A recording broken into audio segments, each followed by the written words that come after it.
Hello, everyone, and welcome to Turn to Page 27. Checkout time at the Dead End Hotel. How are you doing, Rhapsody?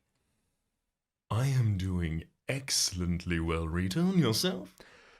Real good. I like hotel. I like hotel theme. I like hotel vibe. Mm-hmm. I don't know why. It's just a place. It's just many rooms. But I like it. Is it that Hotel California, is it for you like it is for me that the Eagles Hotel California holds a special place in your heart? Sweet Life of Zach and Cody. No, Okay, I'll do it too. No, I don't know. I really don't know. There was like a series of unfortunate events book that took place in a hotel, and I think that was my favorite one. Yes. So, yes, there was. I don't know. I think it's a space where it's like I have a lot of nostalgia for being at hotels. Mhm. And because it's just like, I don't know, it's a kind of normal vacation. I don't know. It's like, it's a different room. Isn't that cool? But it is. Mhm. When you're young, I don't know. Different room is cool room. So This room has milk creamer in the fridge that I'm not allowed to drink, exactly. apparently. This room has the same shows that would be on when I'm at home, but here they feel like a treat. Ooh. You know, you turn it on and you'd watch something that you would never watch at home, but Mhm. it's on at the hotel, so it's suddenly like absolutely captures you. Like, I love the Travel Channel now. I absolutely love it now. It's I love this booking channel for the Hilton. I know. Man, it's going off. she's I'd so, never watch this at home. just like she has such a way with words, like the automated speech. Oh my goodness. But yeah, I don't know. Welcome to room 235. Yeah. But like diners, drive-ins, and dives is my number one hotel watch. Like, you know, it's like those shows where you're like, yeah, I do like this. I enjoy partaking in it. But when you're at home, it just doesn't feel like it's worth your time. For me, it's Yeah. diners, drive-ins, and dives. I need to have an excuse to engage Exactly. in diners, You need to be drives. like, you need to be recuperating from energy loss from like walking around California. And like it needs to be regen time. Anyways, it's Goosebumps. There is a glow in the dark skeleton, perhaps. He's certainly neon green. My And- guys are radiated. We are getting 7 rads per second being this close. Absolutely. He's got a little key. He's handing it to us. I will say these keys don't seem very effective. Every single key on the wall is exactly the same. Yep. Well, hey, I gotta say, a key that opens all of the doors in the entire area being handed to us by a skeleton. Quite thematic. Yeah. What? It's a What kind of skeleton key, baby. Yeah, I was gonna say. I was like, you want to take it all the way there, or should I? All right. I decided to walk it home at a certain point Yeah, because I was like, isn't it wait, like- hang on, skeleton key for a lot of people might only be a reference to an item in a roguelike they played rather than like the general Yeah. idea of a skeleton key. Yeah, like an actual full concept. Like, oh my gosh, I love. Oh, the skeleton key. I love the Binding of Isaac. Yeah. No. Secret room logic's fun. Yeah. You want to beware us? Beware. Uh, Don't read the book from beginning to end. You just checked in at the Dead Hotel. The question is, will you check out? That all depends on whether you can make it throughout the night. Because this is no ordinary hotel. It's full of ghosts who want you to be their permanent guest. And if you can't find a way to stay awake and then escape, you'll be stuck here forever. okay. It's about as information Yeah. light as we've had a Beware page so far. Yeah, or at the very least, like, yeah, kind of akin to the earlier ones, at best, but maybe even more loose than that. I'm excited by that prospect for today, if I'm gonna be real. But Oh boy, I'm seeing a lot of names on this first page. I'm ready for it if you are. wait, what the heck? How many characters are on this page? I mean, good luck. All right, page 1. Have fun. Bye. Why are we slowing down here? BJ Matson moans from the front seat of the car. It's so dark. You open your eyes and yawn. You must have dozed off. Sleepily, you gaze out of the car window. It's a misty, starless night. You're on a 2-lane road in the middle of nowhere. Where are we? You ask BJ's mom. Sorry. Whoops. Oh, where are we? I thought that was BJ's mom. I'm not so sure. Mrs. Matson answers.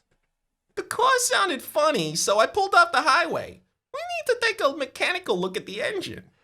You nudge Moira O'Neill. She's sleeping beside you in the back seat. Then you reach across her and poke Jamie Kaplan in the leg. You, Jamie, Moira, and BJ are on a class trip to Washington, D.C. You're supposed to stay in a motel when you get there. But BJ's mother is a slow driver. The other parent's car vanished down the highway a long time ago. Mrs. Matson pulls off of the deserted road. You peer out the window. There's nothing in sight except for a hotel. Wake up. You whisper nervously to Moira and Jamie. We're stopping at a place called the Dead Hotel. Go on to page 2. That's on the nose. That's way too forward. You need to save all of the dead memorabilia for the inside when you can lock the doors. Absolutely. Moira's eyes snap open. She leans across you and stares out. You peer into the darkness as Mrs. Matson pulls up the driveway. You spot a huge old hotel with a dark stone column flanking the entrance. The building is set back from the road among some pine trees. There's strange carvings over the front door. Gargoyles gaze down at you. Oh, the sign doesn't say Dead Hotel. Moira argues. It says Hotel Mort. Yeah. You agree. But do you know what Mort means? It means death in like 16 languages. You know, like mortician and mortal, and that's enough. Mrs. Matson sighs. The only thing that's dead in here is my car. How about you're spending the night here? You, Moira, BJ, and Jamie all grab your duffel bags from the trunk. Then you follow Mrs. Matson into the creepy hotel. The instant you step into the lobby, you feel a strange chill, as if an icy hand has just rubbed across your shoulders. You glance around the marble lobby. Old leather couches and armchairs dot the huge room. Dusty potted palms lurk in the corners, but there's not a single person in sight. Welcome to the Hotel Mort, A voice calls out of nowhere. Go on to page 3. You jump, startled. Where did that voice come from? You spot the desk clerk. You hadn't noticed him before. He's a scrawny man with beady little eyes. Thin strands of hair are combed across his greasy, bald head. We only have one room left, He informs you, handing over the key. You shiver when you see the room number. Room 1313. Doesn't that even it out? Doesn't that make it just like fine? I don't know. If it's double unlock, I don't know. Hey, you haul your bags into the rickety old elevator, press the button for 13, and ride up. Hey, this isn't so bad, Jamie says as you all pile into the room. It's got all the regular stuff. TV, telephone, room service. Don't call room service. Mrs. Matson snaps. I'm gonna go down the hall and get us some sodas from the drink machine. I'll see if there's any snacks. As soon as she's gone, BJ grabs the TV remote control. Let's watch a pay-per-view movie, He suggests. If we hurry, my mom won't be back in time to cancel it. Forget the movie. Jamie argues. Let's order some food. I'm starved. If you want to order room service, turn to page 32. If you'd rather watch a movie, turn to page 44. A good question. A good question indeed. Which rule would you like to break immediately? Yeah, exactly. Like both of these ways, we are ultimately going to be spending the very generous Mrs. Matson's money. I know. Don't call room service. She does say specifically don't call room service. Doesn't say anything about the movie, but we can infer. Yeah, I mean, it's true. Maybe we go to 44 and say we can, do it sort of respecting our wishes. It's the Air Bud rule, right? You didn't specifically say that a dog can't play basketball. Exactly. There's nothing in the rules that says I can't, Go to page 44. That says we can't watch the TV. Exactly. I'm up for a movie. You declare. What's on? Let's find out. BJ answers, flipping the channels. Welcome to the Hotel Mort. A ghoulish man on the screen announces. We're glad you tuned in to the hotel channel. We always like to welcome our guests. Watch carefully now. He adds in a deep, creepy voice. The man's face suddenly becomes pale and transparent, like a ghost. Then he lifts his wispy, filmy arm towards you, and he reaches straight through the television screen. Yikes! Turn to page 135. I mean, When hey. did we put goggles on? Yeah. What the hell? 135. Whoa! You cry, jerking back. The man twists a knob on the TV, turning up the sound. In the next instant, he yanks his airy arm back into the TV picture. Then he returns to solid form. He laughs a horrible, evil laugh. You and Jamie tremble, and Moira gasps. Yikes! BJ cries. He drops the remote control. That guy's a ghost! The man sneers, still chuckling. You have just checked into a haunted hotel. He explains. And not just for one night, but forever. By morning you will all be ghosts. We hope you'll enjoy your stay. It will last until eternity. Turn to page 49. No reaction. Boom. You, Jamie, Moira, and BJ stare into the TV in shock. Don't try to escape. The ghost on the TV continues. The doors are all locked. There's no way out. And everyone you'll meet here, every single one of our guests and staff, is a ghost. BJ gasps. Help! He wails. Mom! The ghost chuckles. No, we'll be taking care of her.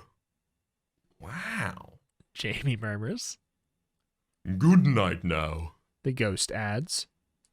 And sweet dreams. Sweet dreams? When he says those words, you glance towards the bed. Hey.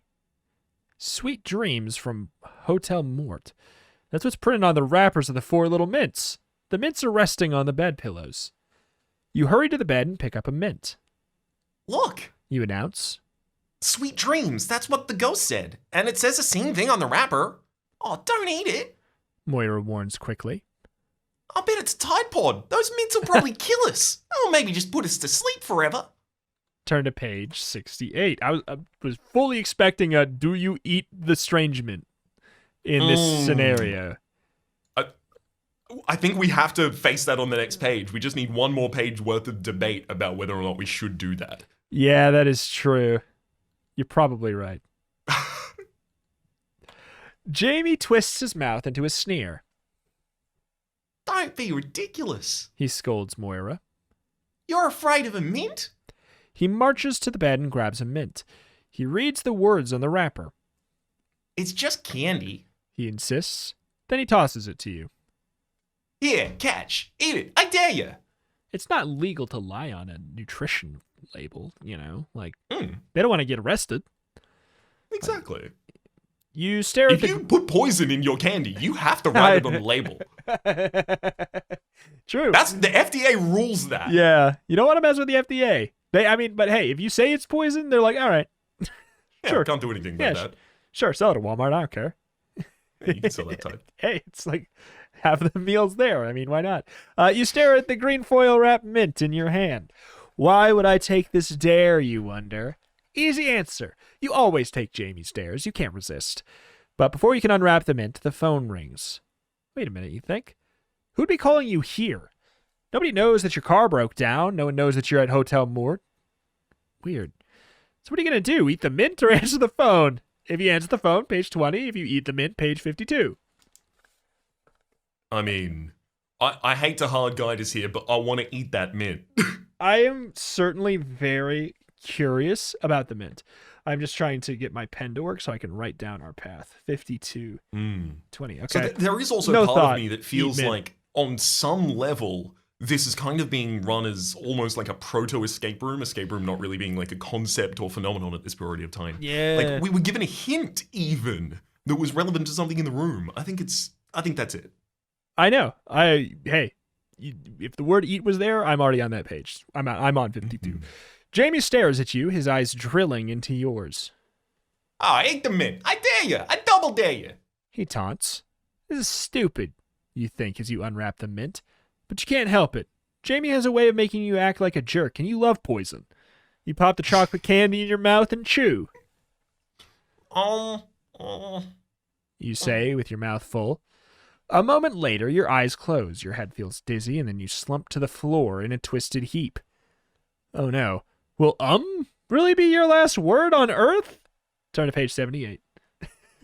Just turn to page 78. Yes, the end. Yes. Yeah. Well, it's certainly your last word on Earth as a person, but thanks to the Sweet Dreams Mint, you can look forward to your first word on Earth as a ghost.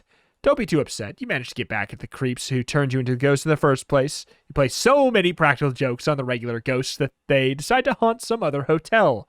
In fact, because of your pranks, the Hotel Mort becomes a big tourist attraction. Jamie, Morta, and BJ get summer jobs working there at the hotel so you can all hang out. Yep, being a ghost doesn't turn out to be so bad in the end. What? Speedrun. We're done. Rito, We're done. this is such a good ending. We've become immortal, incorporeal, Yeah. property owners. As children? Oh my god. We work in a co-op with 3 of our closest friends. This is the dream. This is the dream. You never have to worry about dying ever again? Like, easy. I mean, I think this is... We'll continue for the sake of it because Yeah. there's more content in this book for let's sure. go see but, all like, the bad endings now. Exactly. Yeah. I don't know if an ending's going to be better than that. I think that one seems legit. We solved the problem of the hotel. We hang out with our friends forever. I don't have to worry about money. Don't have to worry about taxes. We are ghost. That is so wild as well. The ghosts were like, we're going to keep you here forever. If need be, we will kill you so that you stay here forever. But we did so many pranks, they left. I know. It's great. But hey, page 20, Just answering a the bucket phone. of ectoplasm over every door. Sorry. Let's go to 20. You decide to answer the phone for some reason. Hello? You say. Listen carefully. A strange whispery voice orders on the other end of the line. You can't tell if it's a man or a woman speaking, or even a kid. I am Drew Mortgarth. Except for you and your companions, I'm the only living being in this entire hotel. The voice goes on. Whatever you do, don't go to sleep tonight. If you fall asleep, you'll turn into a ghost yourself. But I can help you. I got some keys to the front door. Come find me. And hurry, I'm in room... Before you can find out the room number, the voice breaks into a horrible scream. And the line goes dead. Hang up and turn to page 75. I do like it. It's consistent. The mint made us go to sleep, making us go to sleep, turned us into a ghost. We find that out on this path. It's consistent. We're very much in the Freddy Krueger rules here. Mm-hmm. Your eyes grow wide. You stand there listening to the dial tone like an idiot. And I didn't put that in there. Finally, you hang up. Who was it? Jamie demands. I'm asking again. Come on, Jamie, just cool it. Jamie, shut up! I don't know! You answer blankly. I mean, okay, so it was someone named Drew Mortgarth.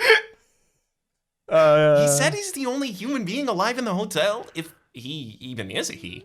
You add, remembering the strange voice. You don't know if you're talking to a guy or a girl. Moira asks. You shake your head.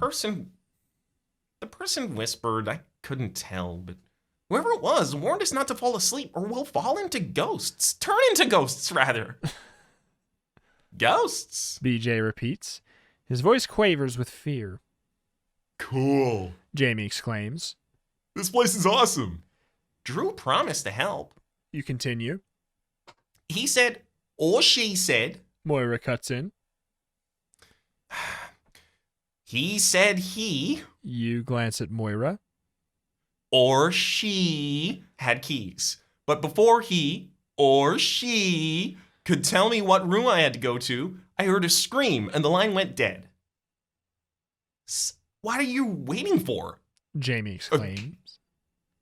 Let's go find this sucker. Turn to page 64. Keep forgetting who BJ and Jamie are, so I keep swapping their voices. I don't know. 64. No, wait! BJ cries. You guys can't leave us here. Typical BJ, you think. He's kind of a wimp, We're not leaving without you, Dodo. Jamie says. We're all going. We'll split up and search the hotel. We'll meet back here in an hour, exactly at midnight. And if you found Drew Mortgarth and the key, great. There's a key. Oh, right, he's got the key. Yeah. If you're not, we'll make another plan, okay? You nod and Moira shrugs, but BJ looks worried as he follows the three of you to the door. You step into the hall, then you push the button for the elevator. Just as the elevator opens up inside, you see something airy, a filmy form of some sort, moving slowly towards you. It's a ghost, larger than any human being you've ever seen. Face your first real ghost on page 92. What was the ghost of the TV? Not real ghost? Yeah, exactly. Fake ghost? TV ghost, not real ghost? The ghost is at least 7 feet tall, a huge, ugly, hulking transparent form, dressed in overalls like a janitor. Horrible, tiny, sunken eyes, like raisins, dot his huge, puffy face. He might be a nice guy, okay? At first, you can see right through him to the back of the elevator. He looks half dead and half alive. You stare at him and his transparent body as it becomes solid. In his right hand, he carries a long, clattering chain. Each link of the chain is the size of a donut. He lifts it, gripping it in both hands as if he wants to strangle someone. You! Run as fast as you can onto page 105.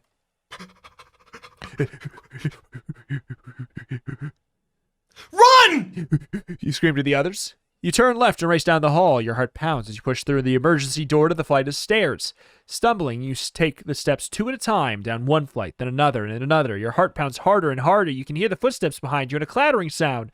The sound of a chain dragging on the stairs. Clang, clatter, clang, clang. Your terror grows as the sound comes closer. Finally, as you round the corner on the last flight of stairs, you dare to glance back. There's a person standing right above you. You stop dead in your tracks. Find out who it is on page 110. Jamie? You gasp. Jamie stands above you, dragging the ghost's metal chain. I grabbed this away from the ghost. Jamie explains, holding up the chain. He wasn't as strong as he looked. You shake your head amazed. Wow. What about Moira and BJ? Jamie shrugs. They ran the other way. Come on, let's go find that Drew Mortgarth. What is Mortgarth? Mortgarth. I know. I'm just. I mean, Mort means death, so Yeah. Drew Deathgarth. I know, but like, I'm like, is it just as obvious as because Mort name is bad? It's like I don't. Hey, he drops the chain, and you both hurry down the last flight of stairs. You step into a large carpeted hallway. It's empty and eerily quiet until you hear a low growl behind you. You whirl around. A large black dog appears out of thin air. A ghost dog. The dog barks at you viciously, and then he dashes down the hall past you down the hall towards an exit. Look! You cry. A way out! You race after the dog. He pushes through a rubber flap in the bottom section of the door, a built-in doggy door. You try the knob. Locked. How about that? You suggest, pointing to the doggy door. Jamie squints at you. Are you serious? Are you? Can you squeeze through a doggy door? If you try to follow the dog, turn to page 37. If you keep looking for Drew Mortgarth, turn to page 17.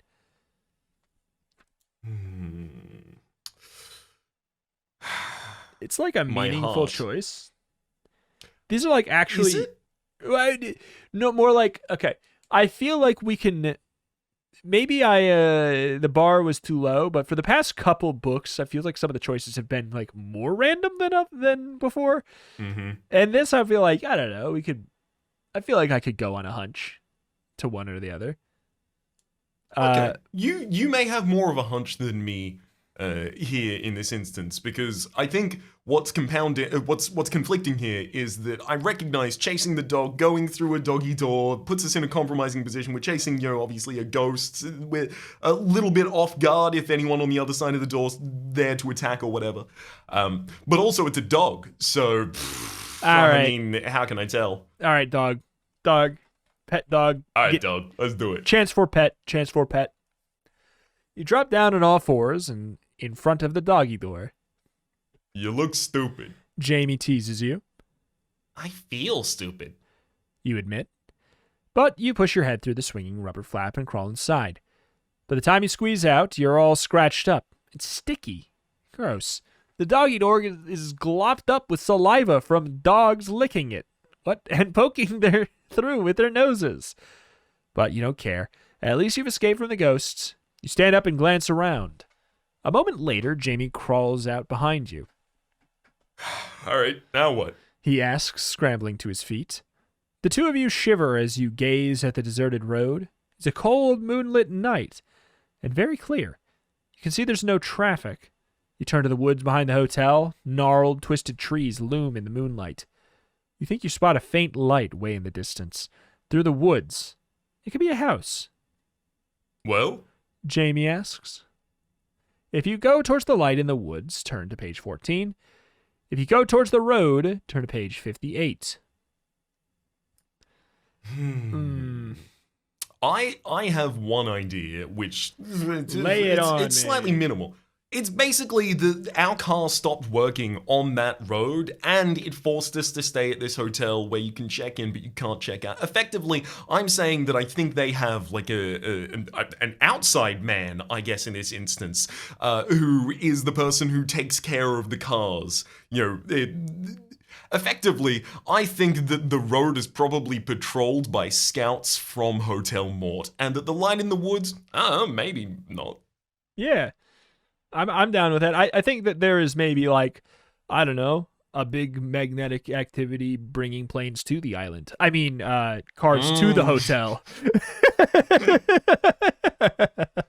I can't wait for the flashback sequences. Let's go. Let's see this thematic resonance in play. So I'm 14. You down? Yeah. I love it.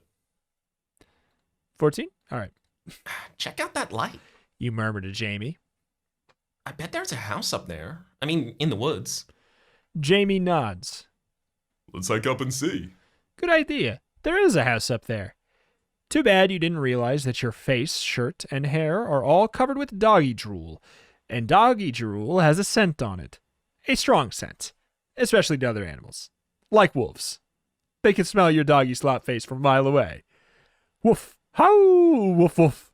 The wolves in the woods descend from the hills and make a quick meal out of you and Jamie. Wow! Oh well. Next time, try going through a cat door. At least you might survive a little longer that way, because cats have 9 lives. The end! Well. Yeah, my bad. I didn't see the cat door. I didn't see the cat door either. They didn't explain it. Dumb book. You should have told me there was a cat door. Unplayable book. Unplayable book. They said the cat door was in the cat. They said the dog end door ending. There was a cat door. I didn't see the cat door. 0 out of 10. Amazon. No way. You're going into these dark woods. You decide. You rub your arms to stay warm, and then you slowly walk towards the road. Hey. Jamie calls as the two of you reach the front parking lot. Look, a bus. He's right. Parked next to Mrs. Matson's car in the empty parking lot is a big silver tour bus. It's empty except for a driver who seems to be snoozing at the wheel.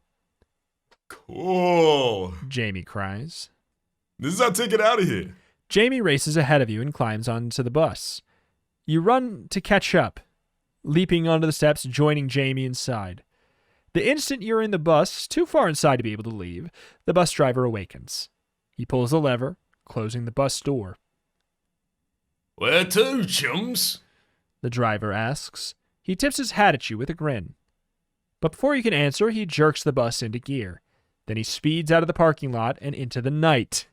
Find out where you're going on page 4. We're being taken so far off the hotel path, it feels like. It's fine. I wanted to go into the night, so we're all good. Yeah.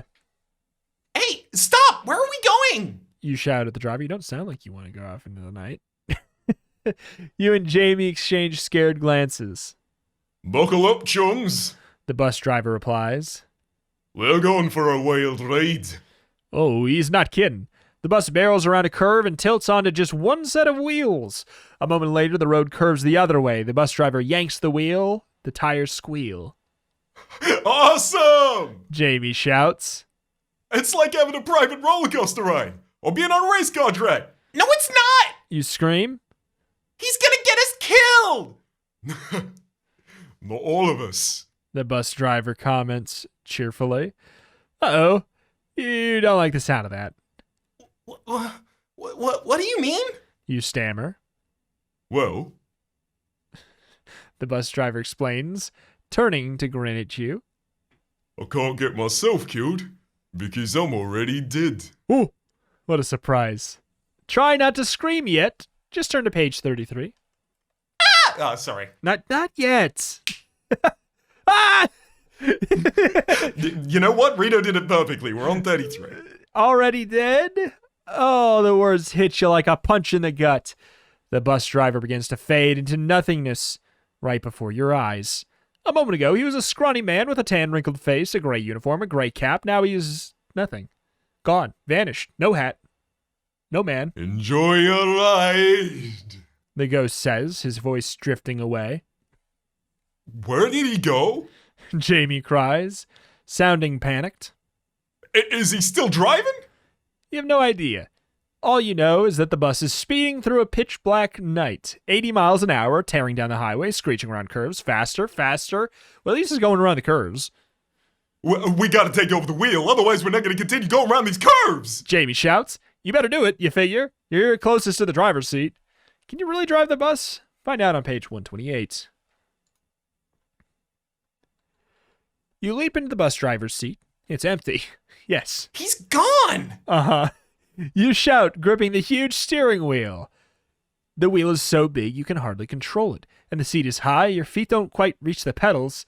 You have to slump down and stretch your legs way out. Your heart lunges into your throat. You can hardly breathe. Whoa! Jamie shouts. Look out! Up ahead, there's a huge truck coming right at you. You grip the wheel for dear life and stare into the dark night. To your left is a sheer rocky cliff. You can't go that way. To your right is a fenced-in field filled with cows. Straight ahead is the truck. Quick, decide what to do. If you try to go straight, turn to page 115. Swerve into the field of cows, turn to page 97. If you slam on the brakes, close your eyes and hope for the best, turn to page 125. Here's my fear with the cows. Extremely easy pun deaths. Oh, you're thinking on levels, I see. That's like really easy puns can be made in relation to the cows. So I'm afraid of that. But who knows? Slam on brakes, close your eyes, hope for the best. I mean, these all suck, but like maybe it's just a ghost. Maybe it's just a ghost truck, you know? Hey, honestly, I think it's quite likely. All of these things have set up themselves as traps, but it also appears that the ghosts themselves aren't actually that scary. They're more about doing a bunch of tricks on you consistently. Like the guy turns up with a big chain and he's clanking his big chain around, and then Jamie's like, I just took his chain. Yeah. It was nothing. Maybe we're the baddies. Yeah, let's run over this ghost truck on 115. 115. Let's commit, murder again? Ghost murder? 115. Let's do it. Ah! Jamie screams as you speed down the dark road towards the oncoming truck. Meep, meep. The approaching truck is a huge semi-trailer, one of those mammoth things with 18 wheels. The driver honks his horn at you over and over. Meep. You can see him waving his arm, trying to get you to move over. You're right in his lane. I'm trying! You shout as you pull on the wheel. Pull? With all your strength. I'm trying to go up. Like, why no go up? I've seen planes. I've seen Magic School Bus. I've seen This Magic School works. Bus. Oh, Magic School. You can see him waving his arm, trying to get you to move over. You're right in his lane. I'm trying. Oh, you shout as you pull on the wheel. With all of your strength, you try and turn the bus's steering wheel to the right, but the wheel won't turn. It's stuck. No matter how hard you try to stomp on the brakes with your feet, the bus keeps picking up speed faster, faster. Beep. You close your eyes. You can't stand to watch. Oh no! Jamie screams in terror. Open your eyes on page 118. Good thing you closed your eyes. It wasn't pretty. You drove straight into a truck. Smash. But it wasn't because you're a bad driver. You didn't have any lousy hand-eye coordination or anything. It's because the invisible ghost bus driver was sitting on the floor near your feet and pushing the gas pedal. With his other hand, he was holding the steering wheel so you couldn't turn it. Pretty sneaky, those ghosts. What will they think of next? Correction. What will you think of next? How about the way this adventure has come to an end? Okay. Rude. I mean, yes, +1 to ghosts just like 2 pranks. Yeah. Although this is also now in the Saw Jigsaw realm of prank. This was not fair. This was not a harmless fun and game. You drove me into a truck. Yeah, well, I mean, to be fair, we did it asked us which way we wanted to go, and we didn't say straight. So, Well, look. I mean... Okay, so look, I drove us into a truck. They drove us into a truck. We drove us into a truck. Yes. Exactly. What we're saying is, it's not our fault. Slam on brakes, close eyes, hope for the best. Knowing what we know now, theoretically, none of these options should matter. Exactly, right? Swerve into the field of cows? No, there's a ghost under the seat. Slam on the brakes? No, there's a ghost under the seat. I mean, theoretically, the one that's most likely to do something different if logic stays the same is slamming on the brakes if he's got his foot on the gas. Yeah, exactly. Possibility of still managing to... Shall we try? Stop the vehicle. Yeah, let's do it. I don't really know. Any of these could really. You close your eyes tight and slam on the brakes. The brakes make a horrible squealing noise as the bus screeches to a halt. Then silence. You listen, your eyes still closed. Finally, you open your eyes. What happened? You whisper. You gaze into the dark night. The road ahead is empty. Didn't you see? Jamie cries. I thought we was road pizza, and then it passed right through us. What passed right through us? You demand? The truck! Jamie replies. Turns out in this timeline it was a ghost truck. It came straight at us and then zoom, drove right through us. Yep. Book, can I get points for predicting it? That's what I thought was going to happen when we drove right through it forward. I award Rito 1 point. Ah, thank you. A big smile spreads across your lips. We made it, you think. We survived the haunted hotel. You start to whoop and give Jamie a high five, but then you freeze. You just thought of something awful. Wait a minute. You mutter. Oh, hold it right there. Trucks can't die. You hop out of the truck and dash towards the fields of cows. Turn to page 29. What have we figured out about these cows? Oh my god. What are you doing? Jamie shouts. You don't answer him. You simply keep running. You leap over the fence and into the field. Hey! You shout, waving your arms at the cows. Hey, over here! Look at me! The cows don't budge. They don't even glance up. They just keep grazing, their heads low. You race headlong towards the herd, waving your arms and yelling at the top of your lungs. The cows ignore you. When you reach the cows, you keep running and running and run straight through them. Your body passes easily through these solid beasts as if you don't exist. Oh no! You cry. That's what you're afraid of. Oh. It wasn't a ghost truck that passed through you on the highway. It was a real truck. You and Jamie are the ghosts. What's going on? Jamie calls. He sounds scared. You sigh. You hate to do it, but sooner or later you're going to have to tell your best friend the truth. You've both come to a very bad end. Okay, well, at least it fixed the plot hole of trucks can't die. But Yeah, exactly. I'm sad I do steered like us this. away for the sake of puns. Maybe they have it set up so it's the right answer because of puns.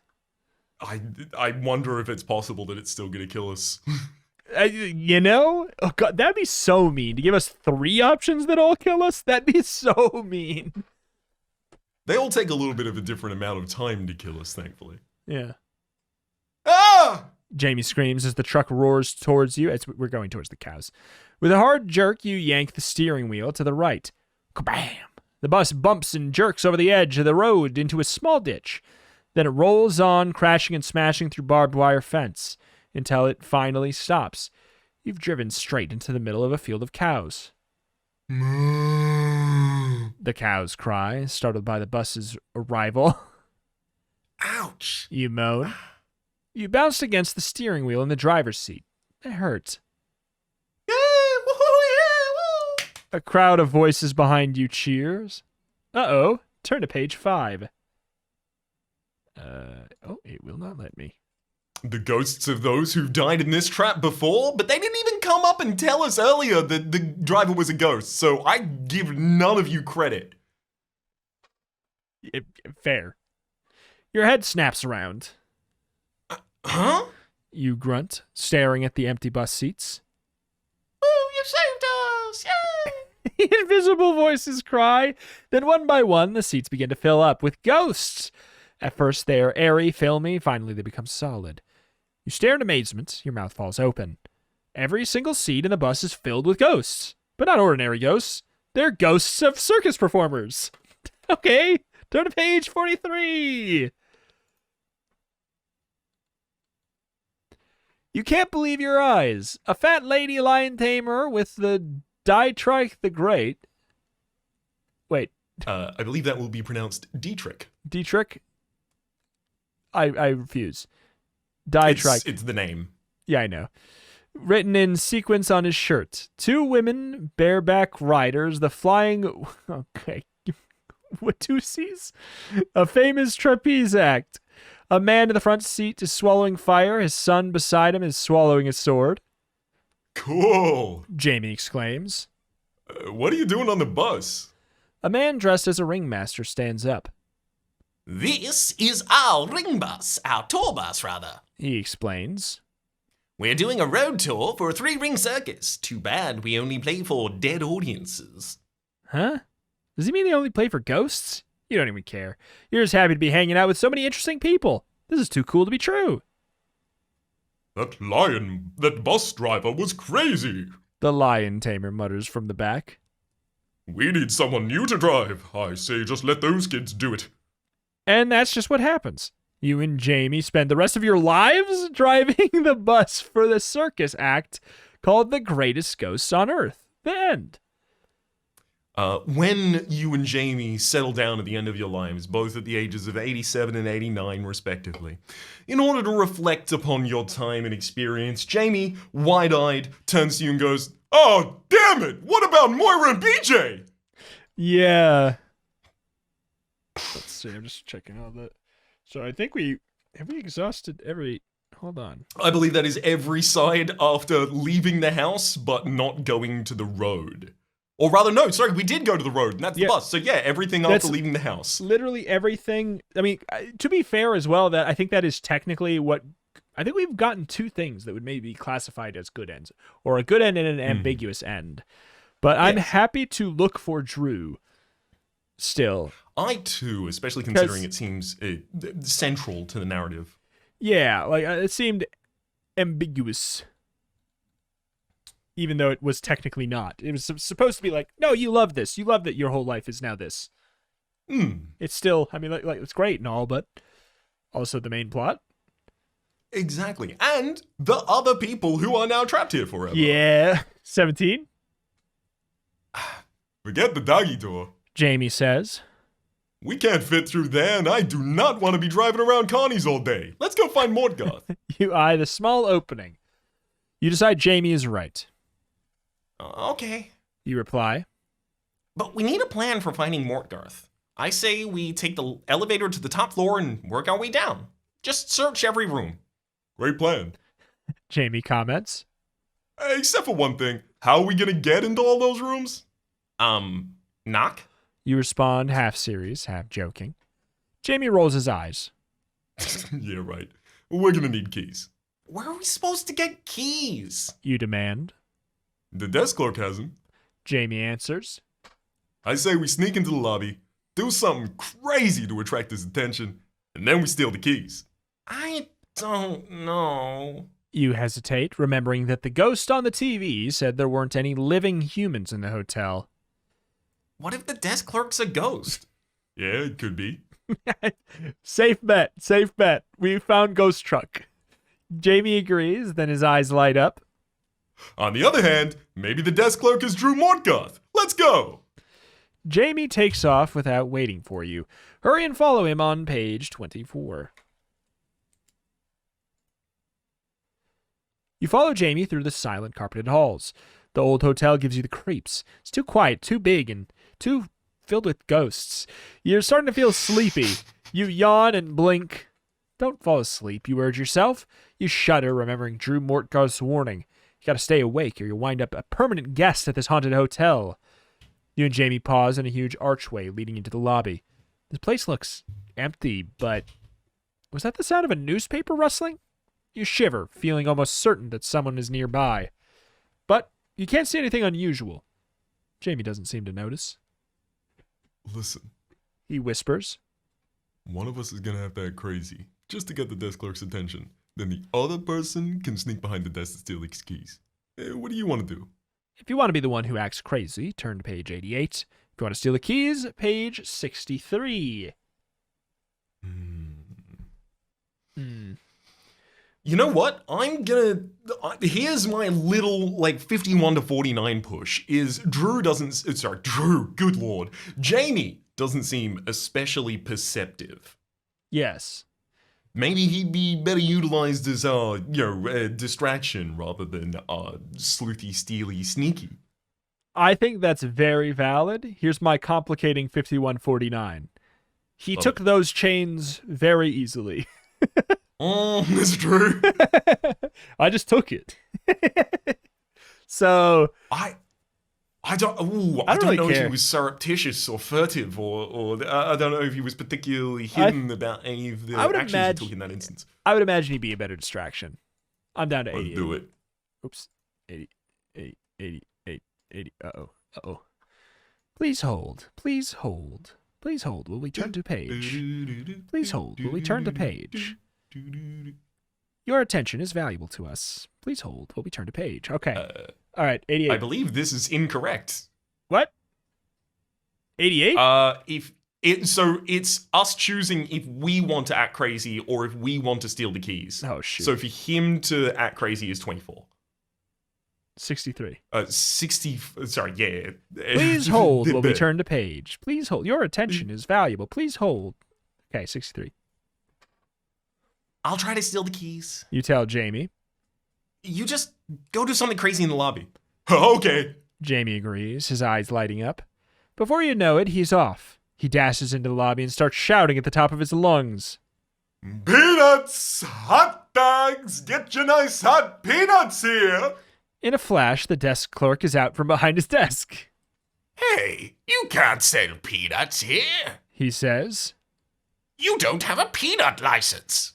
A license? Too weird, you think. But as the clerk charges in Jamie's direction, you slip behind the desk. Keys? There must be keys somewhere. You scan the old-fashioned cubby holes on the wall where the key should be. They're empty. Then you spot a large brass key on a ring. You grab it. Maybe it's the master key, the one that will open all the rooms. I've got it! You call it to Jamie. Weirdly confident? Take the key. Weirdly confident and loud. What are we doing? Maybe we weren't right for the job after all, for the sneaky. As soon as Jamie hears you, he runs from the lobby. Come on, to the elevator! You call. You and Jamie race to the wood-paneled elevator at the back of the lobby. You dash in just as the desk clerk is about to catch up with you. Come back here, you little creeps! The desk clerk shouts. As the elevator doors close, the desk clerk sticks his hands in between them. But the doors keep closing. They smash shut on the man's hands. Yikes! Jamie cries. An instant later, the elevator starts to move up. Ew, sick, you think. His hand will be torn off his arms. But, wow, the clerk's hands suddenly turn airy and see-through. You stare at the ghostly forms. Then they disappear as the elevator rises, groaning and creaking to the top floor. When the doors open again, you gasp.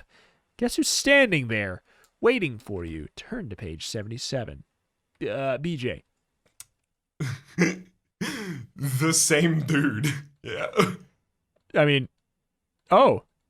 The desk clerk faces you, solid as a living human being, blocking your way out of the elevator. His beady eyes glow. He snarls with anger. Your eye is caught by the name tag on his white shirt. Horner Smithfield. I knew you were a ghost. Good observation. Jamie cries. You nod. Horner Smithfield must be a ghost. Otherwise, how could his hands have disappeared? How else could he zoom from the first floor to the 15th and arrive before the elevator? The desk clerk... Why do they even have an elevator? The desk clerk reaches towards you as if he's going to strangle you. You glance at his hands. Your stomach flips over. His hands aren't solid flesh, and they aren't transparent anymore. They're... gone? Turn to page 86. What? Eh? At the end of Horner Smithfield's shirt sleeves is nothing. No hands, no stumps, just nothing. You'll never get out of here alive. He threatens. How are you going to stop us? Jamie jeers. You seem to be a little short-handed. The end for Horner Smithfield. Maybe you can go to buy one from a secondhand store. The end. The end for Jamie, or for Horner. How can Jamie make jokes at a terrible time like this? You're so scared your legs tremble. Smithfield glares at Jamie. You'll be sorry, he warns. With that, the 5 strands of hair on his bald head rise. They lift off his scalp and point at you. Hey, I thought Jamie was the one who was supposed to be sorry, you think, not me. You stare in horror at the 5 solid, sharp spikes attached to Horner Smithfield's head. They're alive. They seem to grow longer, sharper. They look like the teeth of a pitchfork, but they move like snakes. What is happening? They aim at your face as if they're going to poke out your eyes. Duck to page 116. And these are individual strands. I know. That felt like when we were playing AI Dungeon. Yeah. His hairs, they stood up. Now they're spikes. Now they're longer. Now they're snakes. Oh my god, huge thunder. Now this is a Medusa story. Yeah. The spikes on the desk clerk head. Oh my god. Could you hear that thunder? Holy. I did not. All right, good. Very thematic, though. The spikes on the desk clerk's head zoom towards you. Run! You shout. You duck around Horner Smithfield and race down the hall. You don't look back, but you hear Jamie following. You jam the brass key into one of the room doors, and bingo, it opens. You and Jamie dash in, slam the door shut, and lock it. Luckily, the room is empty. No guests, no ghosts. At least, none that you can see. Jamie exclaims, flopping down on one of the 2 double beds.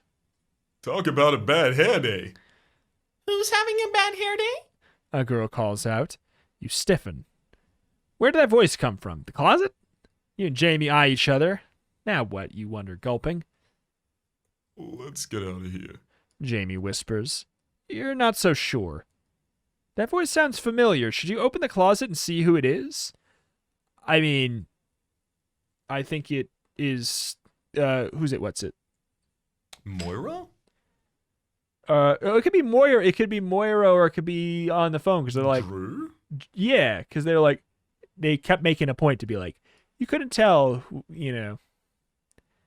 Oh, and they were whispering, so they might have been trying to hide inside of a closet.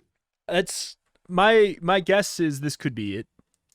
That's Yeah, let's do it. Let's open that closet door. at the very least. I want to allow the book to potentially reward us for that line of thinking. Exactly. Also, what other voice would we recognize at this point? Yeah. You can't resist. You have to find out who spoke. You creep towards the closet door. You can feel Jamie holding his breath, waiting, tense. Silently, you place your hand on the doorknob, and with a quick jerk, you yank the door wide open. Ah! A voice shouts, and someone leaps out at you. Jump out of the way onto page 15.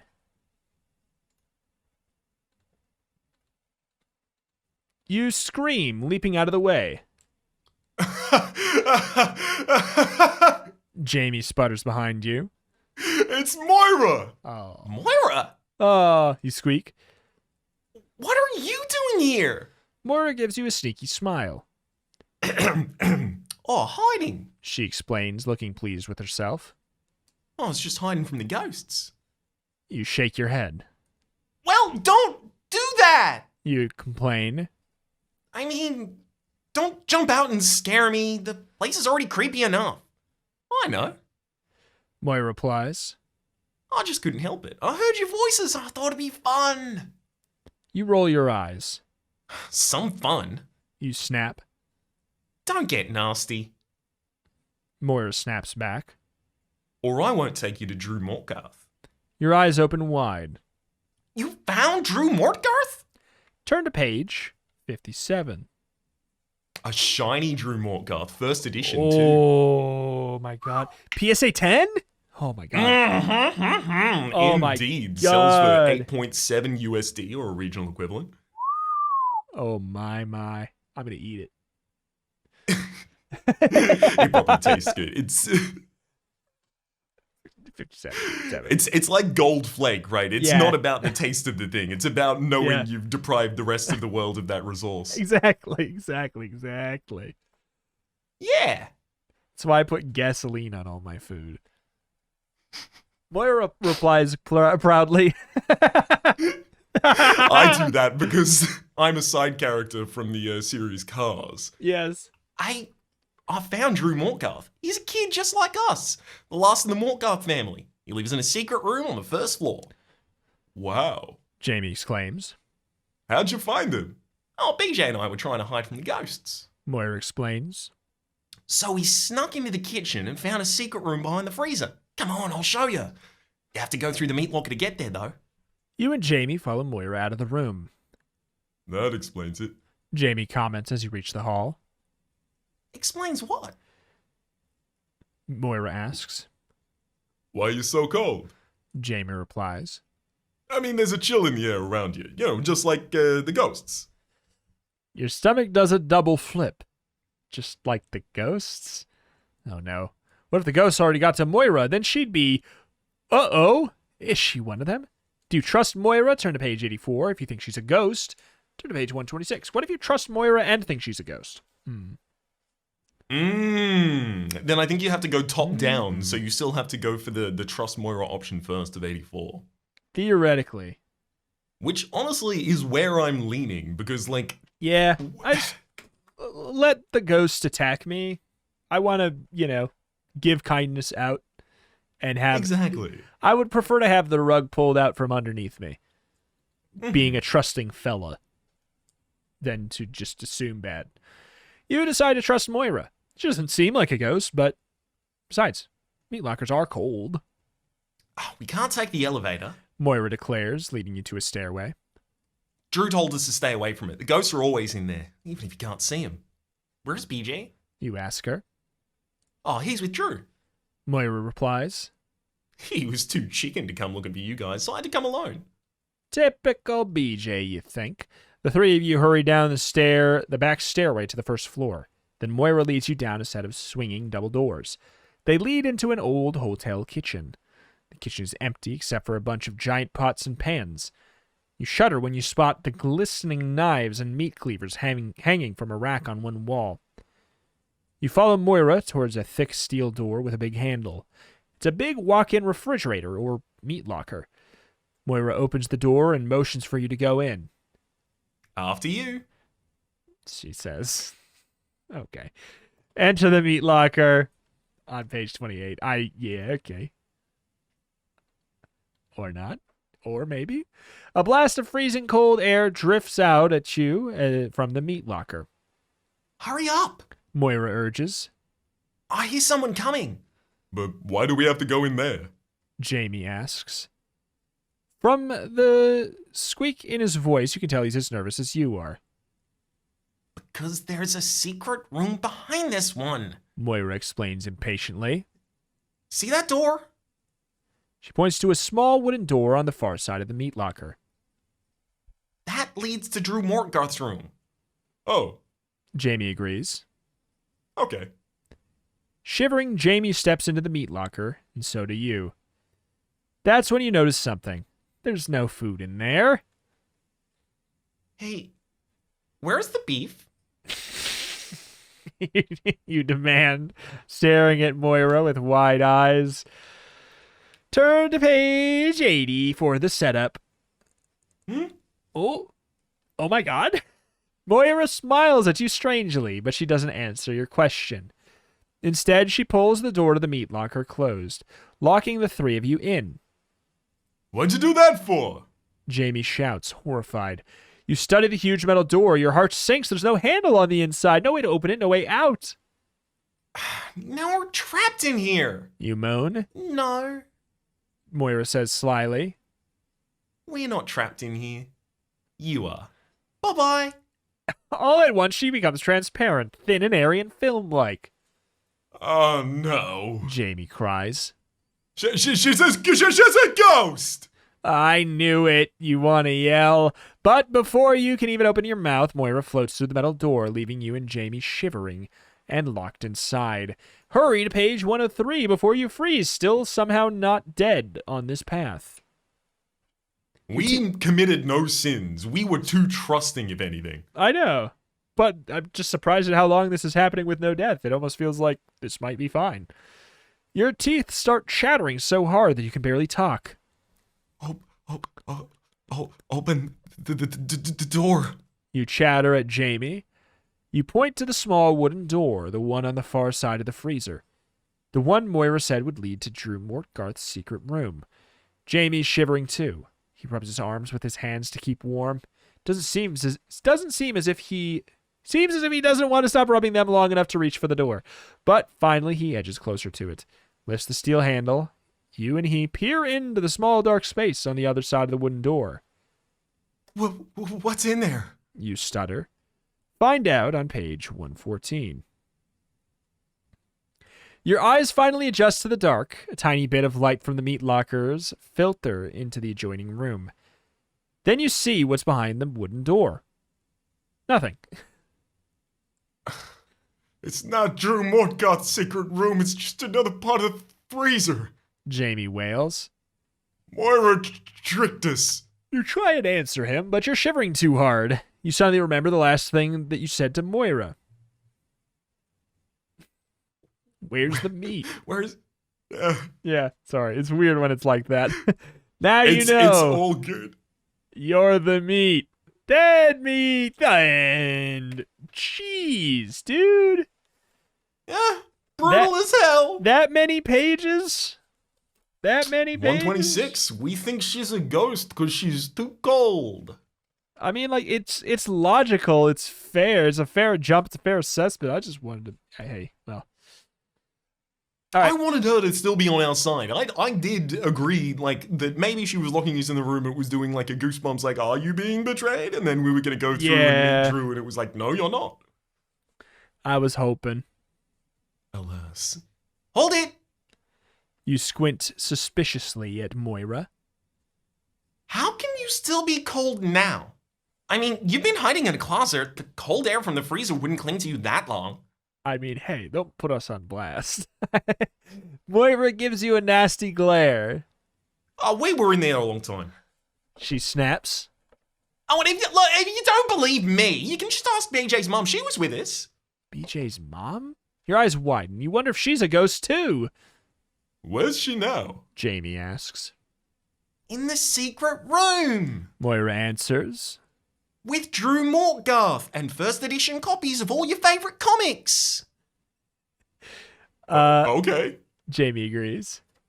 Take us there. He starts to follow her down the hall, but you're still not sure. You reach out and grab Moira's arm. It's cold, ice cold. She must be a ghost, you think. What if she's not? What if she's telling the truth? What if she can lead you to BJ's mom and Drew Mortgarth? If you're still not sure if Moira's a ghost, turn to page 90. If you're not sure and you want to believe her story, turn to page 84.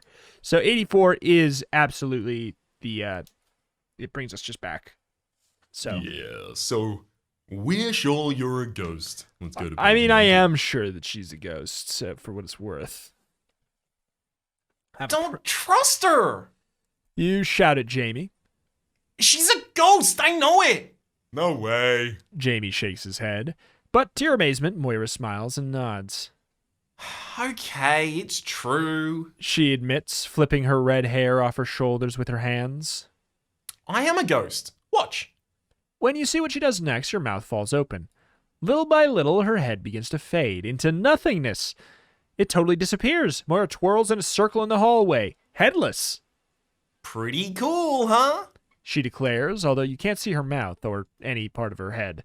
Close your mouth, quit staring, and turn to page 26. You freak. Yikes. Jamie murmurs softly. For a minute, the two of you stare at your headless friend. Then slowly, Moira's head becomes solid again. But how? Jamie stammers. I mean, what happened to you? Moira looks a little guilty and shrugs. After you guys left the room, BJ and I went back inside. We were feeling hungry, so we ate the sweet dream mints. That was it. Next thing I knew, I was, like this. BJ too. Well, it's not so bad being a ghost. She adds. It's actually pretty cool. Cool? You raise one eyebrow. More like totally cold. Wait, Moira laughs. Yeah. Okay, so it's cold. So what? It's fun. We get to hide all over the hotel and we can walk through walls and everything. You should try it. Come on. Just eat a sweet dream mint and you can be a ghost too. Huh? Your eyes pop open wide. Are you nuts? She reaches into her pocket and hands you a mint. Go on. Jamie taunts you. He didn't turn into a ghost. I dare you. Well, you always take Jamie's dares. What about this one? All right, look, we've just been told that candy in specific will kill you. Yeah. Go on. Do it. Dare. Wimp. Dare. Double dog? Double dog? Triple dog? Triple dog?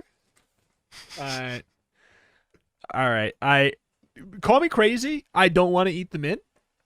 Yeah, I'm fine. We've tried that one, and I don't like the flavor. Also, we died.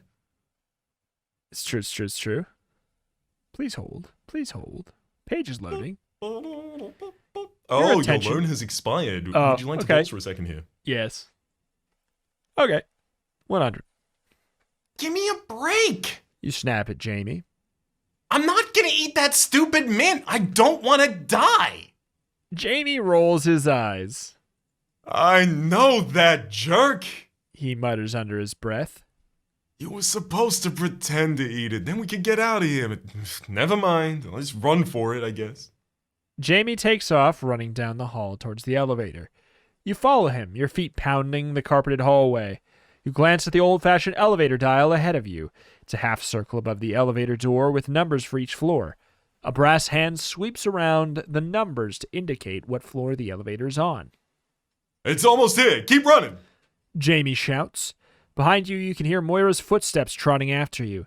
She doesn't run very fast, but you can feel the cold air moving closer, closing in. Just as you reach the elevator, the doors start to open. Keep running. Jamie shouts.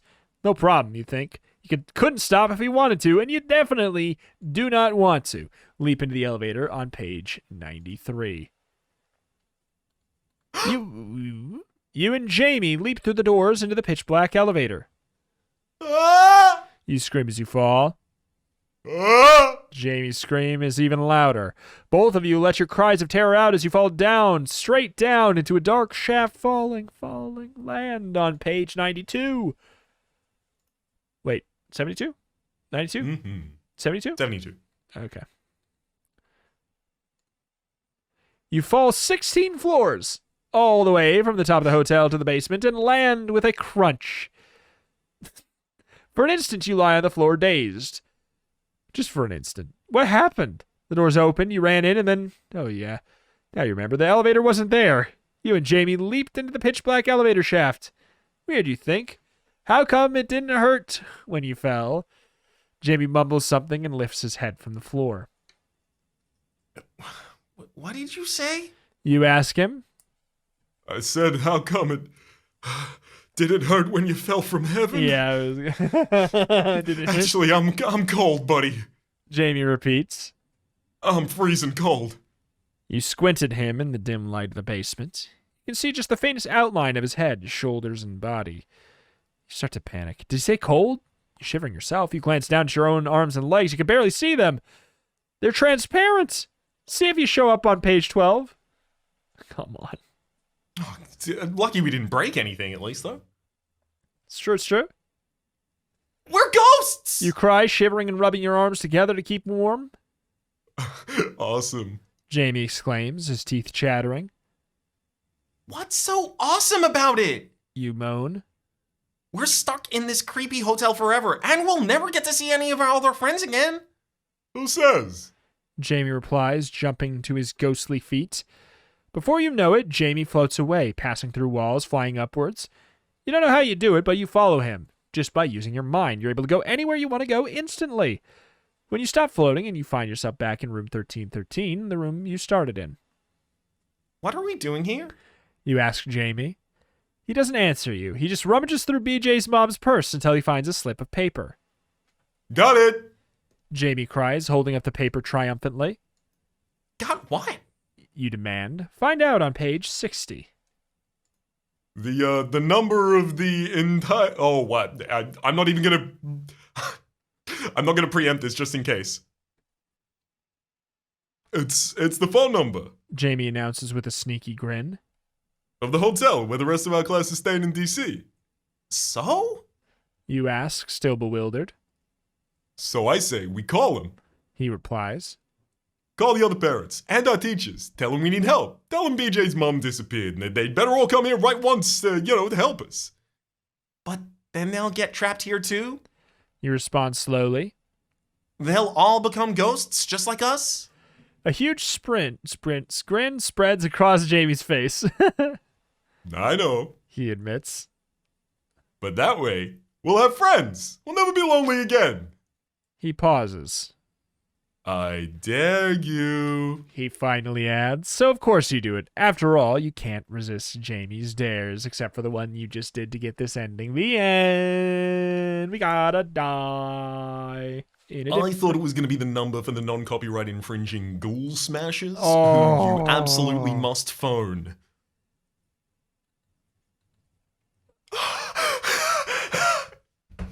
Do it. You decide to take Jamie's dare and become a ghost. After all, you always take his dares, don't you? What are you, nuts? You gonna become a ghost because someone dared you? Idiot! Newsflash, if you keep taking dangerous dares, you're not just gonna die on this page, you're gonna bite the dust on every page of every Give Yourself Goosebumps book you've ever read. And that's no fun. You want to win this book, right, idiot? Get to the good endings, idiot? Beat the ghosts at their own game? Of course you do, dummy. So close this book, go lie down for a few minutes, give yourself a nice cold glass of lemonade, just cool it, cool out, and don't you dare open this book again until you're ready to make your own choices. No matter what Jamie dares you to do, idiot, the end. Okay. So I guess Jamie was just gonna kill us. Apparently. Sick. So we're gonna jump all the way back to not opening the closet and finding Moira in the first place whatsoever. I imagine. Is that seems to be correct? the case. Let's Holy slip quietly crap. out of the room instead of opening the closet. We're doing a 100% completion route again. Hell yeah. Run? You whisper. Jamie nods. The two of you turn and race out of the room. Slam the door behind you and hurry down the hall into another room. The stolen key unlocks it. At least we'll be safe in here. You declare as the two of you flop down on the bed. Then you spot a telephone and your eyes light up. Hey, we can still call the police! Jamie shakes his head. The police will never believe us. He argues. What are we going to say? That the hotel's haunted? He reaches into his back pocket. Maybe this'll help. He whips out a glossy pamphlet. I found it in the lobby. He explains. Read it. He tosses it to you and you start to read. It's about the hotel. Jamie explains, not waiting for you to finish reading. Here's our explanation of Drew's name, all about the Mortgarth family. They built the hotel. And it tells about the horrible stuff that happened here years ago in room 402. I think room 402 might be the key to finding Drew Mortgarth. Huh. Sounds interesting. But wouldn't it be safer to call the police? So let's go to page 42. Go to room 402 on page 42. You decide to go to It'll room... be less dangerous to go to room 402. Yeah, you decide to go to room 402, but you first finish reading the brochure. It's about the 7 members of the Mortgarth family and how 6 of them died strange, violent deaths, all in room 402. Weird. You comment, tossing the brochure back to Jamie. But I bet you're right. Room 402 must be Drew Mortgarth's room. The two of you hurry through the hotel till you find it. It's on the 4th floor. Use your master key to unlock it and you step in. Whoa. Jamie gasps, jumping back almost at once. You gulp, your stomach turns over, and you want to scream.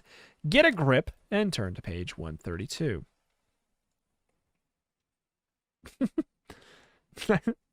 There, in the middle of the room, is a dark stain of blood. It forms a circle about 2 feet wide. As you stare at it, the pool of blood spreads into a wider and wider pool. It's as if the floor itself is bleeding. Don't scream. Just turn to page 46. It's just floor blood. Don't scream. It's just floor blood. Just a little bit of floor blood. Don't go in there! Jamie cries. Fear chokes his voice.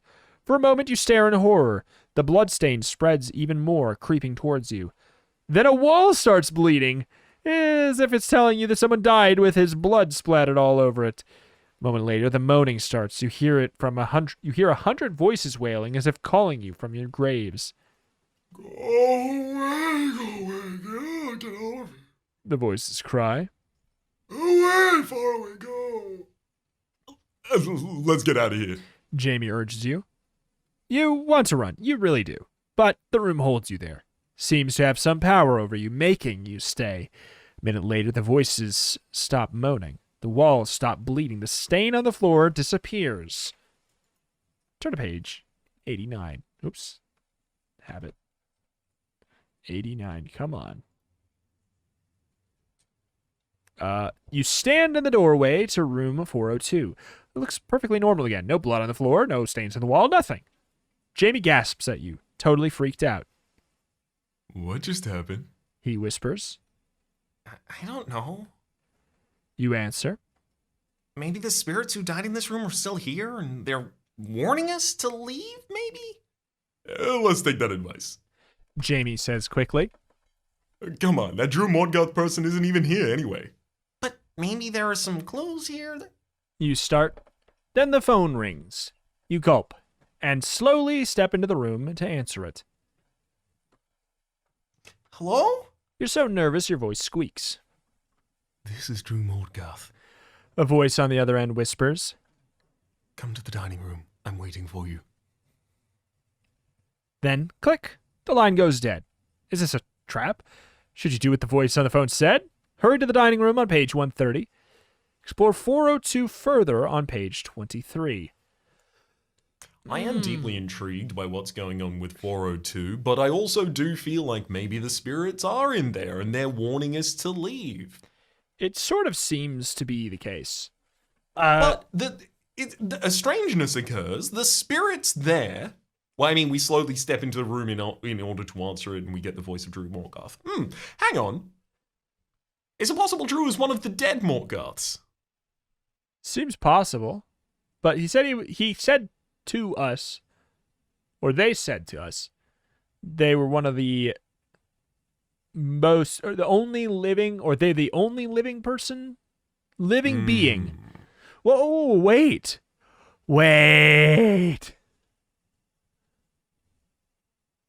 Drew is the hotel? Mm. Maybe Drew is the hotel? I don't know. Hotel Drew Mortgarth? I don't know. I don't know. Does that lead us in one direction or another here? Not really. I kind of want to learn a little bit more about the lore, but I recognize going into room 402 is almost certainly going to kill us. At this point, who cares? 23. Let's do it, 23! We're on like 100% route anyway. I want Drew to be the hotel so bad. Just because I just would love, that'd be so fun. You tell Jamie what the voice on the phone said. It's definitely a trap. Jamie declares. I changed my mind about living. Someone wants us out of this room, so we should stay and check it out. Deal. You reply. You and Jamie quickly search the room. Nothing. As you're turning to go, you notice a small refrigerator in the corner of the room. You stoop down and peer into it. Clam juice. You mutter. It's full of clam juice. Yuck. Ugh. Jamie makes a gagging noise. I hate clam juice. Me too. You comment, slamming the fridge shut. Clam juice is sick. You have to add so much sugar to it to even make it drinkable. Who would? Then you wonder, maybe drinking clam juice is lucky somehow. Maybe it protects people from ghosts? Maybe it's how Drew Mortgarth has survived all this time?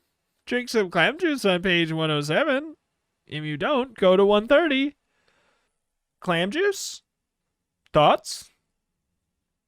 I mean, I'll take the cockalosh. I don't know, man. I don't know. It seems so absurd a conclusion to reach I found all this clam juice. I don't like clam juice, but maybe it's lucky. Here's my thought. It's a death. Yeah. We are probably close to 100%ing the book anyways. Do we want to see what the hell kind of a page 107 looks like? Drinking How does clam juice kill me? Yeah, how do we die by clam juice? Does it just make us go to sleep? It's so taut you die. Yeah, like I just want to know. I want to know how it kills us, because like it's, you pop open a bottle of clam juice and take a swig. It doesn't actually taste so bad. You tell Jamie. Maybe not, but it is magic, like everything in this haunted hotel. Come on, doesn't drinking clam juice sound just a little bit fishy? Too late now. You'll just have to find out for yourself what drinking clam juice does to you. You see, it affects everyone differently. Some unlucky kids discovered it made letters disappear from the page of the book they were reading. So here's some advice. You visit the... Don't eat... Think... Don't appear at the end. That's exactly how it is printed in the book. There is no mic disconnection Yes. occurring here at this instance. It just blanks out a bunch of different letters. I also took the liberty of tracking along with those letters that were removed to see if it added any additional information. Oh. But no, it's not a code or anything like that. All right. So this loops us back into, and we have fully exhausted that path anywho. So that gets the confusion out of the way. You and Jamie leave room 402 and head for the dining room. Drew Mortgarth said he was waiting for you there. Of course, maybe he's really a she. You can tell from the whispering voice on the phone. You hurry to the huge dining room on the main floor. It's filled with tables, each one set for dinner. White tablecloths draped to the floor. Seated at the table right in the middle of the room under the chandelier is a beautiful young woman. She's wearing a red silk dress and a diamond necklace. Her blonde hair is piled high on her head. Hello. She looks like a hotel. She has a deep voice and a warm smile. I'm Drew Mortgarth, and I've been waiting for you. Turn to page 19. Oh, I really wish... I wish it was... wish it was a Monster House scenario so bad. You and Jamie slowly approach the woman. Are you really Drew Mortgarth? You ask. No, she's not. A voice calls from behind you. Don't believe her. You whirl around. It's the hotel. You discover a kid about your age crawling out from under the dining table near the door. The kid has reddish hair and a round face with freckles. He looks like a nice, ordinary guy until you glance at his eyes. They're dark, almost black. They give him a creepy, serious expression. I'm Drew Mortgarth. The kid insists. I called you. Don't trust her. She's a ghost. Jamie glances at you nervously. Which one's the real one? He whispers under his breath. Good question. Do you know? Turn to page 56. I'm ready to figure it out. Well, please hold. Your attention is important to... there we go. You think hard, trying to figure out which person is Drew Mortgarth. Your life might depend on getting this right. Your head pounds. Is it the kid or the woman in the red dress? Wait a minute. Maybe you already know the answer? Did you look inside the refrigerator in room 402? If so, you know what Drew Mortgarth likes to drink. Your eyes light up. You gaze at the blonde woman. What's your favorite drink? You ask, eyeing her carefully. My favorite drink? She repeats, frowning. Cola, why? You turn to the kid. How about yours? You ask him. Clam juice. The kid replies. What a weird question. Well, which do you think it is? If you think Drew likes cola, turn to page 91. If you think Drew likes clam juice, turn to page 13. Here's the thing. Now, are we on the same line of thinking? I need to hear you say it, Rita. Is it possible that the cola was in the fridge and was drank, and the clam juice was left? Exactly. He's already drank all the cola. We've got a survivorship bias going on here. We can only see clam juice, but it's the exact thing he hates. I know. That's the thing. But I really don't think that the book is going to make kids figure out the survivorship bias.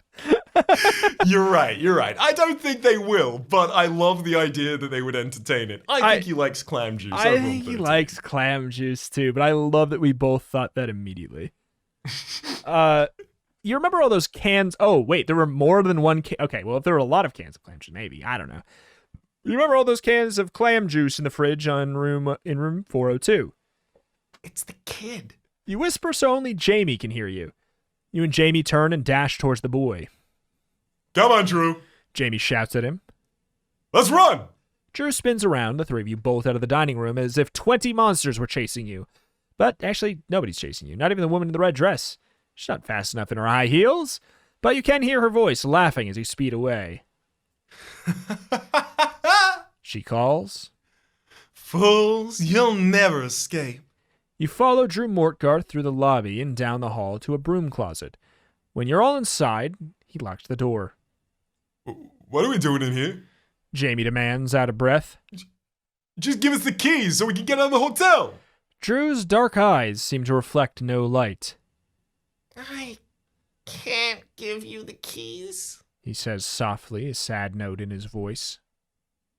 Why not? You demand. You swallow hard. Oh, we almost missed it. Did you make the wrong choice? Learn the truth on page 9. With a sober face, Drew tells you the whole story.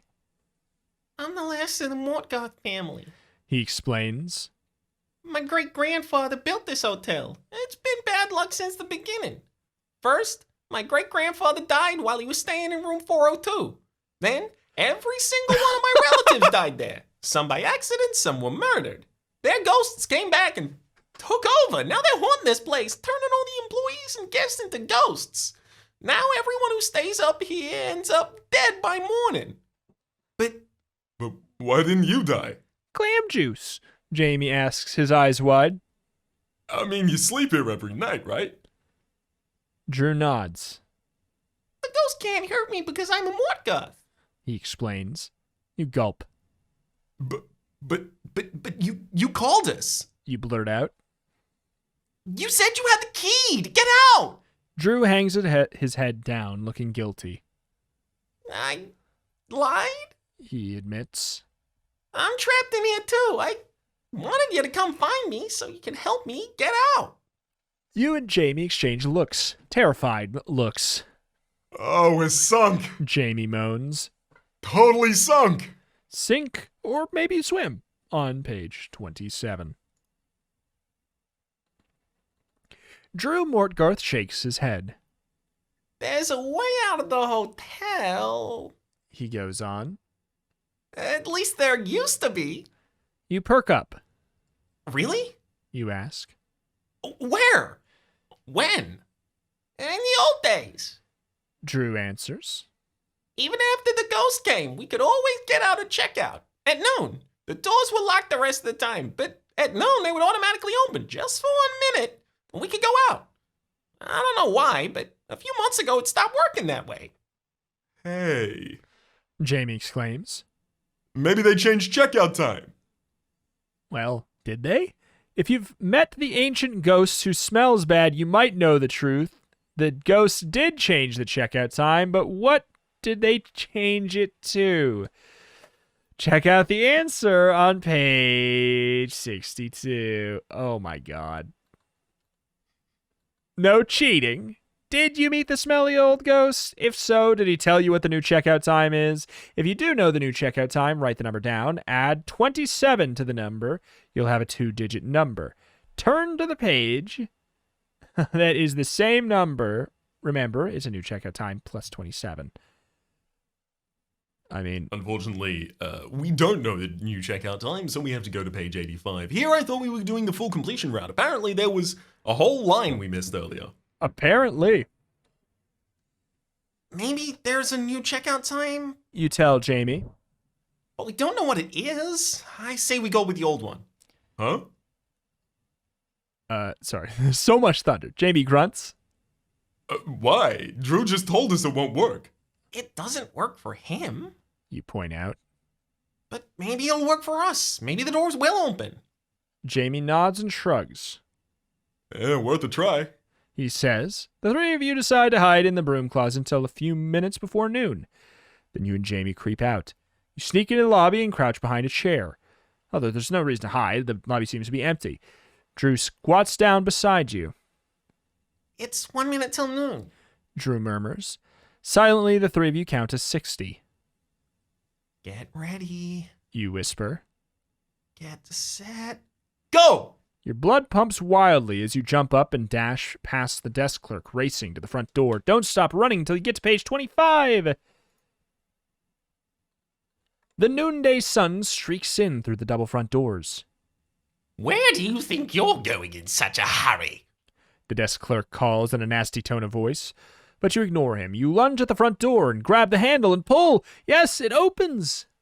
We're free! You cry. You race out of the hotel into the parking lot towards Mrs. Matson's car. To your surprise, Mrs. Matson is already outside. She's sitting in the car with the motor running. Moira and BJ are in the car too.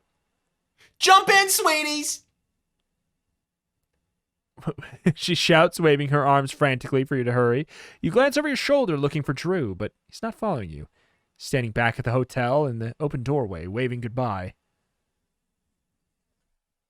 Sweet dreams! Drew calls, smiling a sad smile. Sweet dreams.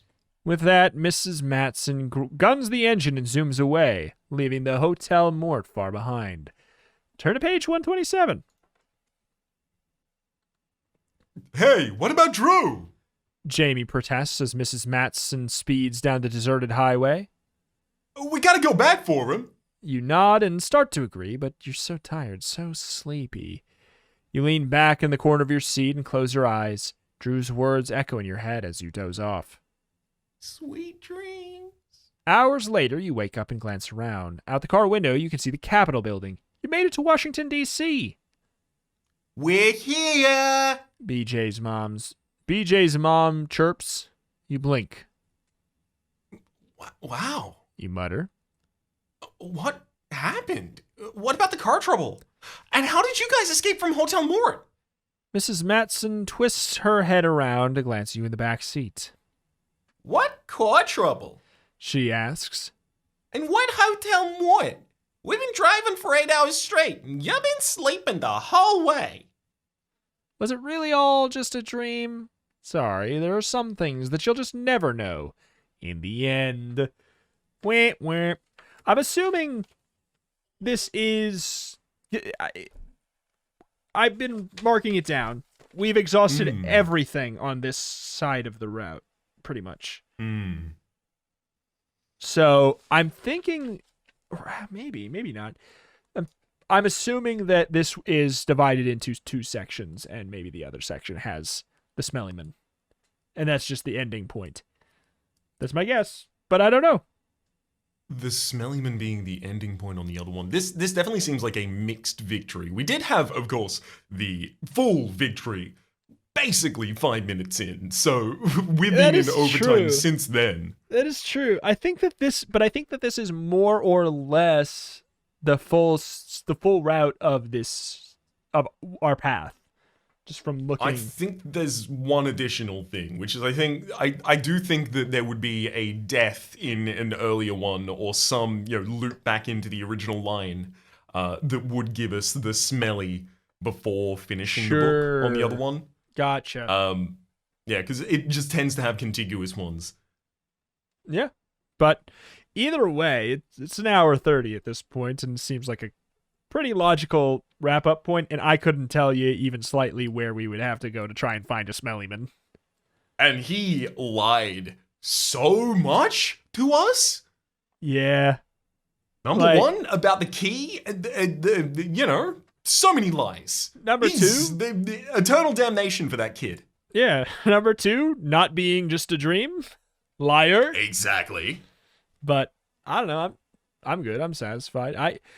I enjoyed the theming. I don't know. It felt like it had some fun writing in it that I don't know. Just felt slightly different. It did. Again, it's another one that I think was carried by the strength of the writing and the strength of the setting.